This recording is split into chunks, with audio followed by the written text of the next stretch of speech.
um, an outline, so research final paper outline. And remember, you're going to do everything from the title to the end of the lit review. So that's what is going to be included in the lit review that you hand in on week 9.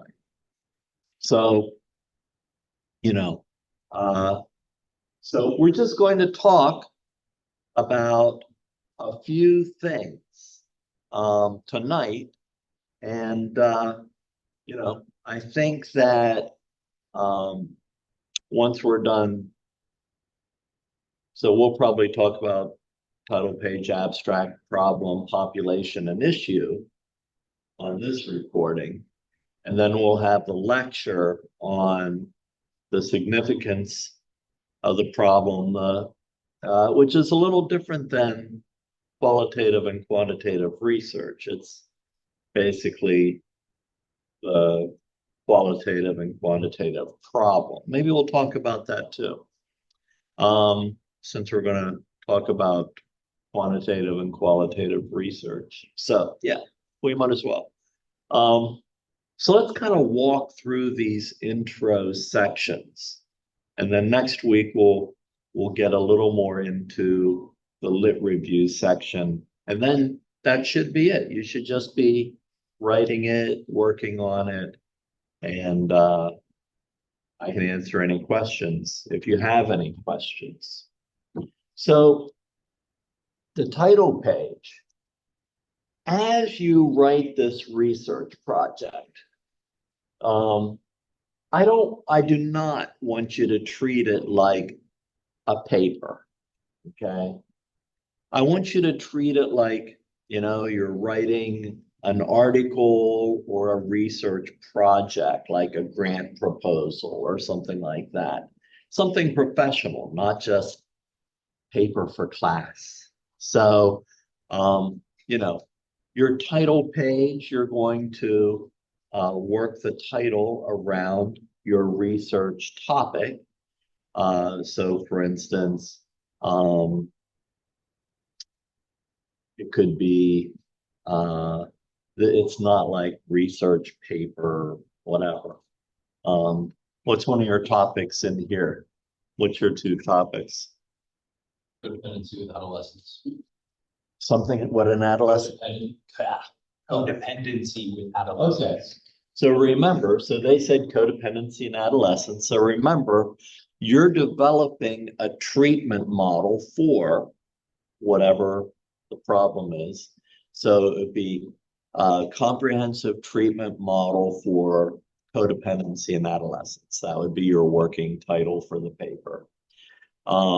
And then down below, if you want, just for this assignment, you can write lit review, but you don't even have to do that, because as you write this, I just want you to write it like these are sections of your final paper. So you don't have to rewrite anything or change anything for your final paper, You're just working on every section for your final paper. And when you're done, you'll be able to hand it in. So the title page should just be like the title page for your final paper. And it's just APA. And remember, you can look at the sample paper that I put up and how Kayla did her title page or abstract. And then you could also, if you use Google Docs, they have a template for APA style, including the title page.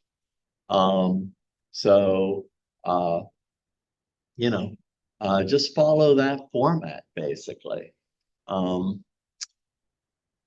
Title page counts as page 1. The second page is the abstract. So as you write the abstract, you should include the major sections of this outline in the abstract. So this paper is going to explore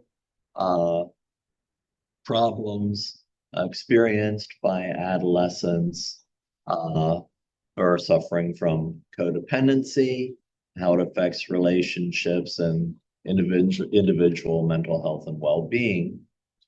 We'll explore the problem, how the quantitative and qualitative effects on the population. This, we will then present a comprehensive model to treat codependence in adolescence and propose a study. So that's pretty much your abstract. It's like 3 sentences. It can be more if you want, but it should include the problem, should include that you're coming up with a model of treatment, and it should include that you're going to propose a study. So those are the 3 things to include in the abstract. So 3 to 5 sentences. If you want, you can put in keywords under the abstract. So it would be codependency, adolescence, treatment, you can think of keywords. Keywords are so that they put these keywords in the database for search engines to find. So you want the keywords to be searchable. If somebody's interested in your topic, those are the keywords you want them to type in. So think about if somebody was searching for this topic, what keywords would they type in order to find my paper? So that's how to think about it. You only need like 3 keywords, basically, under the abstract. And that's the second page. So the third page begins to talk about the problem or the issue that you're going to address. So when we think about this, we want to talk about the problem. So what's the population? The population is adolescents who are struggling with codependency. I'm just using their topic as an example. And what we want to do is we might want to describe what codependency is. We might want to talk about how it affects adolescents. And by that, I mean, it affects their relationships, their mental health. It probably affects their success in school, all kinds of things. But all of this has to be backed up by some research that you've done, and you need to cite it. You don't need to quote it. You can put it in your own words, but you need to cite the reference that you use to get these facts from. So the second part is you've got this population, and then you want to focus in on the issues. So in this case, it's going to be codependency. And does the DSM have a current definition for this? And I don't want you to just copy the definition from DSM. I don't want you to write down, cut and paste all the criteria. That'll take up a page of the paper, So I want you to summarize it.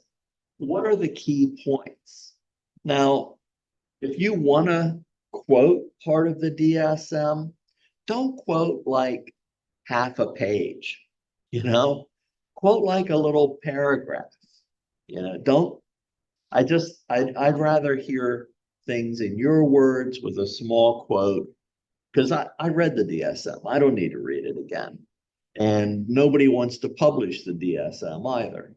So if you were going to submit this to a journal or something like that, you want short quotes, like 4 or 5 sentences, but you don't want extensively long quotes, because then you have to get permission to reprint. No journal wants to do that. So, keep it short, but cite the DSM when you're talking about it. It doesn't only have to be the DSM in this section, like, what's going on with this population? What is this issue? You can quote other books, like if they're talking about codependency, there's a book called Codependence No More, Codependency No More. It's like one of the most famous books on the subject. So they're probably going to reference that book. And, maybe Codependency No More gives a really nice description in a more understandable format than the DSM. So it's good to have more than just the DSM when you're talking about the issue. So when you talk about the problem, we're thinking like, half a page about the problem, the population and the issue and the problem. It's not pages and pages. The significance of the problem. So we're going to talk about quantitative, qualitative, or a mix of the significance of the problem. This type of quantitative, qualitative terminology is different than what we're going to talk about in our lecture today. So quantitative and qualitative research is different than quantitative and qualitative significance. And that's a lot of students get that confused. So even though it uses the same terminology, they're two different things in this case. So let's talk about how you would write this section. And this is really like another half a page, So first page part is going to be problem and significance of the problem. That's the first page in your paper.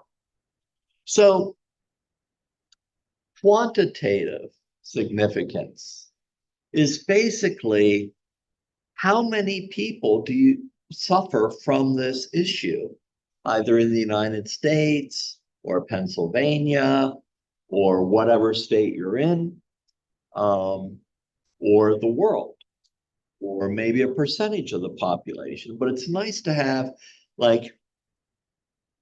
don't take the percentage of the population from the DSM.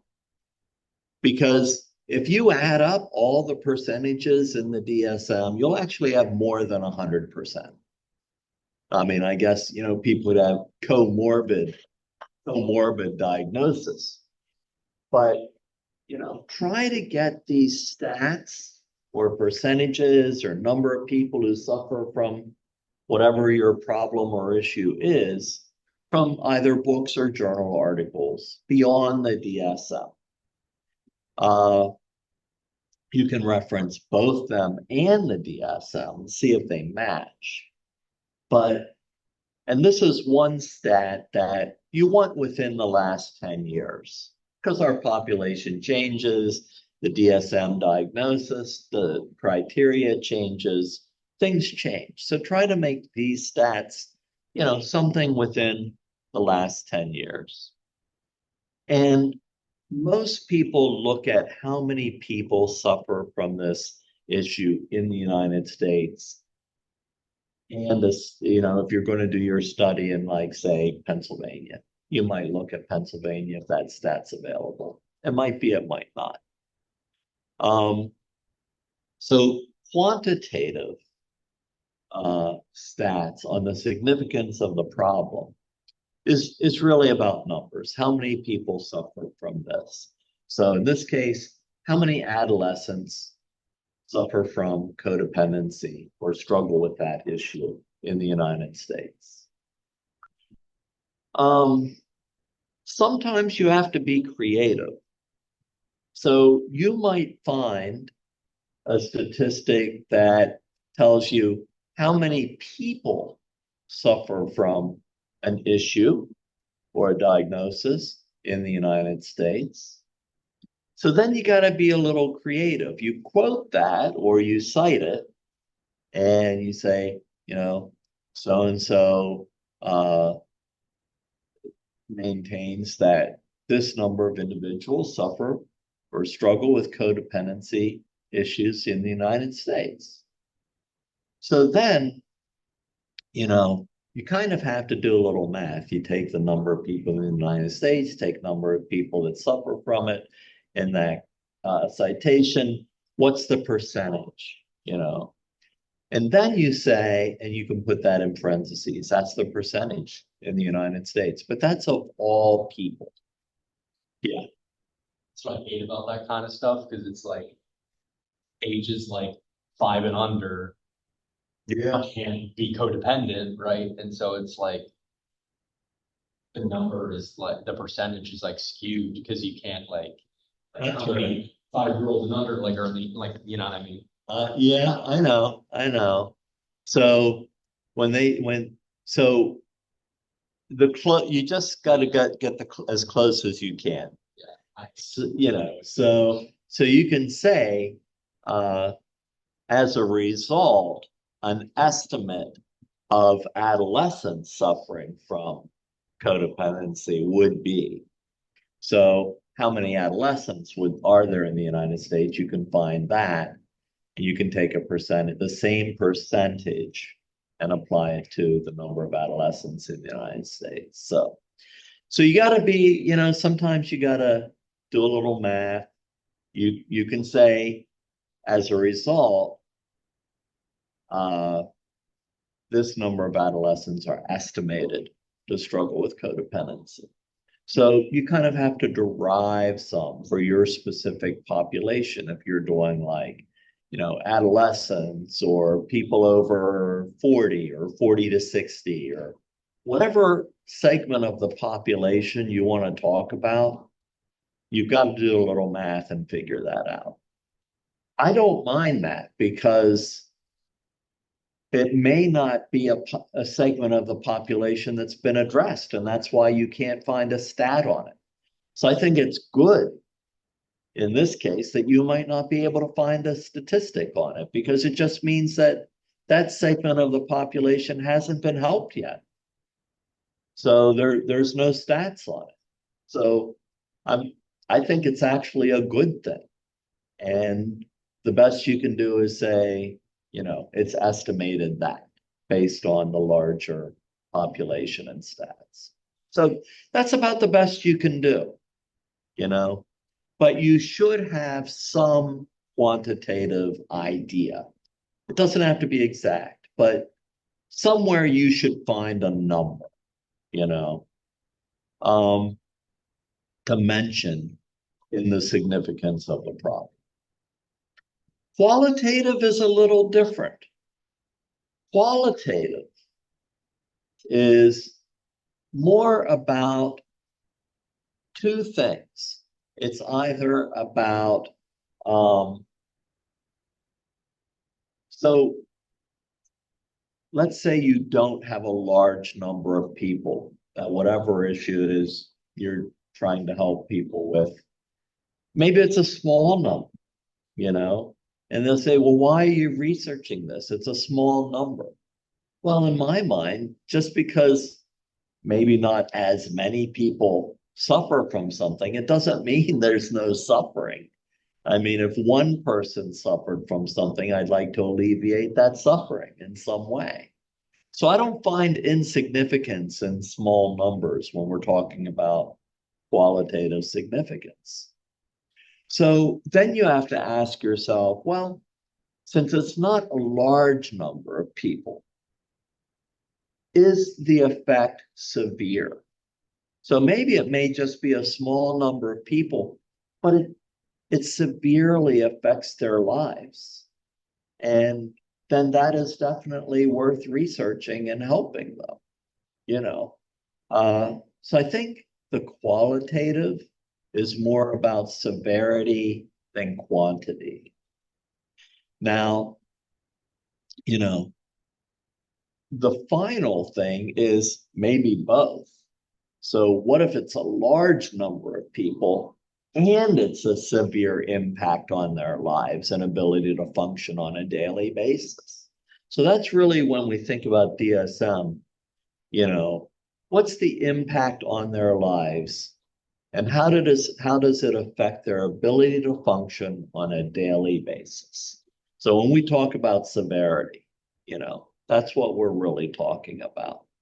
So if it's both, that's I don't want to say it's a good thing. It's really a bad thing, but it's a good thing to research because a lot of people are severely affected or impacted by this.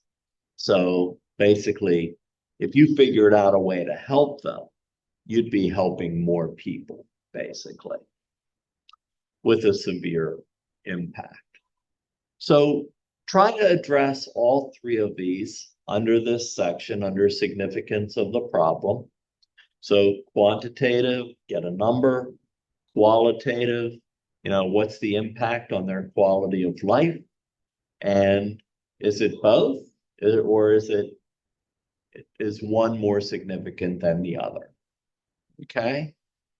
All right. So that kind of takes us up to the lit review itself. And we'll talk about that next week. And please start writing.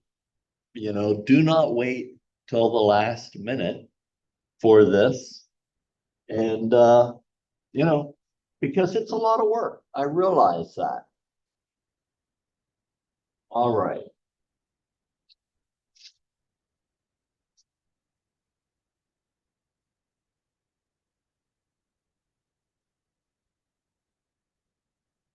Okay, so questions about anything that we talked about as far as our timeline, what we're covering this week or next week, title page abstract, population, significance of the problem, the issue, anything up until the lit review that I can answer.